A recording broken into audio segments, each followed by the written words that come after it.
Want to know how we got past shoulder length? Stay tuned. You're watching Divine Duo. Hey y'all, it's Princess. And it's Precious. Okay, so we decided that we'll just come on here and tell you guys how we got past shoulder length before, you know, we get to like mid-back length and, we don't want to forget it. Exactly, we don't want to forget it. And we don't want to give you guys fake tips. Everything's still fresh, you know, we can bring it straight to you guys before we start doing new regimens and new stuff and then forget the old ones. Yep. Alright, so we're going to go back and forth and give you guys 10 tips on how we got past shoulder length. We have 10 tips. 10. Here we go. So tip number 1 is start with a trim. I know a lot of people don't like cutting their hair. You know what I mean? I didn't like to cut my hair at first either, but now I'm all scissor happy and whatnot. But it's good to start off with a fresh, good trim so that as you're doing the hair journey, setbacks won't happen too much. You know, the more you don't want to cut your hairs, the more you're going to find setbacks. Before you actually hit shoulder length, you really want to keep a blunt cut just so everything hits shoulder length at the same time. It makes wash day easier. It makes everything easier when your hair has a blunt cut opposed to straggly ends that can tangle easily and just make your life a living hell. Yeah. So, número 2, our second tip is sections, sections, sections. I don't care if it's 2 sections, if it's 3 sections. For some people, it may not make it easier, but for us, it made it a whole lot easier to wash our hair, detangle our hair, deep condition our hair, anything moisturize and seal in sections, relax sections. Because let me tell you something, the whole of your head don't react the same way. Some parts of your head may be drier than the rest. The front of my hair is curlier than the back is coarse like and me and him don't get along well. Yeah. But you know what? He needs to be separate. This is really a good point right here. Like, y'all don't understand. Sectioning is key. Like, the back of my head would always cut. If I were to put, deep conditioner, and I'm just putting it in like one big section, right? The back is not long enough to get to that, whatever you putting it on. You know what I mean? Right. You really need to separate it out so you can, you know, individually get to what needs to be done. You want that product to be evenly distributed. Tip number 3 is to protective style, you know, and protective style more than usual. I'm not just saying protective style.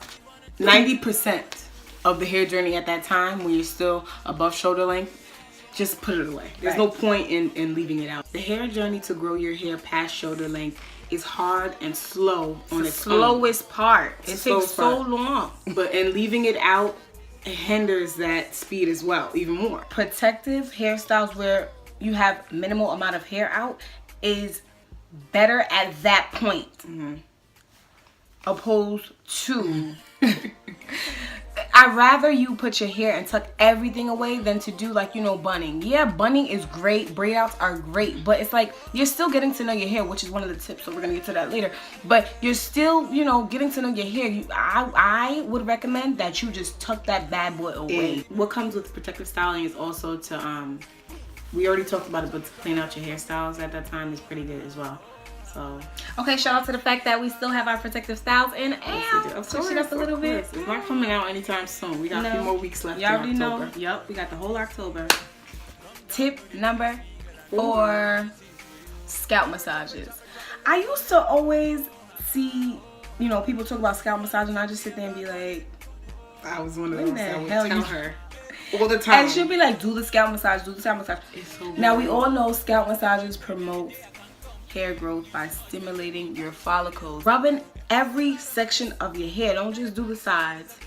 Don't just do this section right here. Get everywhere. Just take a little 30 minutes. You're not doing nothing. Do it while you deep conditioning. Do it while you moisturizing and sealing. Like, you could do it at any time. I find myself doing it like every time I moisturize and seal. Like, when I put the oil on my scalp, I find myself doing it because I'm just used to it now. You just gonna get that. Yeah, we want to retain length, but you know, you want to boost that little growth too. So scalp massages, y'all, go ahead and get them fingertips to work. Now moving on to number 5, get to know your hair, and the best way to know it is to experiment with products. Now, if you find that product doesn't work for you, of course you're gonna use it up. You know what I mean? Just because to get your money's worth. But move along to another one. You know what I mean? Find the next one that makes you really say like, wow, this is different than the other ones I've been using. You know, is this really my hair? If it makes you ask yourself, is this my hair? Right. That product's for you. One product that I realized that I've experimented the most with is definitely a deep conditioner, because for some reason in different times of my hair journey, my hair like different deep conditioners. You want to watch product reviews as well, because some product reviews will go the extra mile to tell you, like, you know, if it has good slip or does it feel good on the hair. And you want to pay attention to stuff like that, because your hair may like slip and my hair may not. Number 6, detangle before a wash. A lot of my setbacks have been because I didn't detangle well, get all of my shedded hair out before I actually washed my hair. If there's any time that I was going to use a comb during my hair journey before I hit shoulder length, it was going to be before I washed my hair, because after you get that water to it, it reacts differently. Wash day will cause you to have a setback. It will. If you don't do it correctly. Like, once it touches that water and you said, oh my God, I forgot to detangle, it's over. You might as well just dump a whole bottle of conditioner in here and put a shower cap on. Put a good movie on. So, detangle. And before you start your wash day, take your time. Take your time. Get your products out. Think about it. Okay, is my hair detangled? When I put it under the water and I take it back out, is it gonna be manageable enough for me to deep condition it? You know what I mean?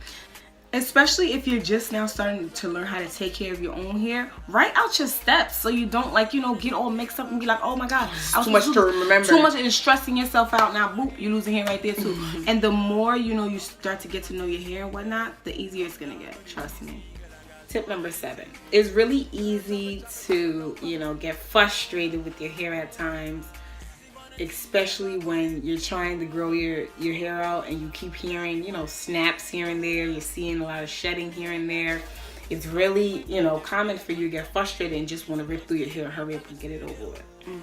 Don't do that. Have a really gentle hand when it comes to handling your hair. I think she said like a newborn baby before, something like that. I did. Say you're sectioning it off with your fingers. Don't just, you know, rip it apart. You know, really just take your time and slowly separate that section when you're combing it out. I be holding it like this, like it's something I don't, because it's so fragile, especially when it's damaged. Like, you really want to take your time with it, especially when you're removing it from a protective style that's been in longer than 3 weeks. Because your hair is so dry, so fragile. Like, you work so hard for 3 to 6 months or whatever, and then it's like, because you're so excited and you want to rush and hurry up and get it done with, you're ripping out hair and going steps back. Slow and steady wins the race. And for me, when I know I'm about to do something with my hair, I make sure I have time to do it. Do not try to work on your hair when you're tired, because you're not gonna go gentle. You're gonna rush. You're gonna start being like, do I really want long hair? And ripping it. Yeah, like, is it worth it? I'm tired. Okay. Numero 8. This statement right here is for all the people that have watched a bunch of hair videos and always hear, pay attention to your ends. Focus on your ends. Focus on your ends.